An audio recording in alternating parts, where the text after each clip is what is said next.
Guys, welcome to our channel. Ito guys, may gagawin tayo. Magpapalit tayo ng controller ng generator. Itong Cummins na generator. Nagma-malfunction na kasi yung controller nito, kaya napag-utusan tayong papalitan ng controller. Bali, ito yung ipapalit natin guys, na controller. Wala siyang brand. Yan yung model nya. Ayan. Ito yung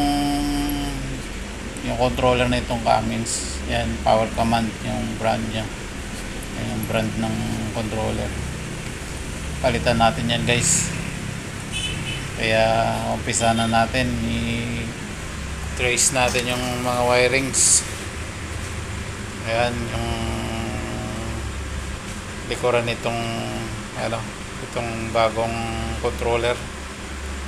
May mga tagging naman, may mga markings yung yung mga terminals nya, kaya madali na lang yan.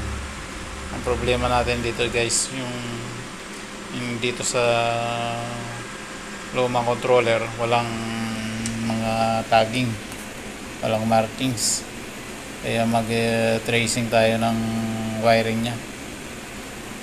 Kailangan natin ng supply nito. 12 volts lang naman ang supply nya.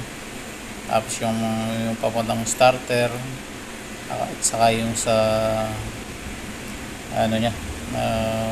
fuel pump, kailangan natin yun. Saka yung mga sensor. Pag napagana natin, mga sensor na lang yung sunod natin. Yan, babaklasin na natin itong mga wirings nitong Cummins na lumang controller nya, para ma-trace natin yung wirings. Ayan, ang dami ng wirings nya.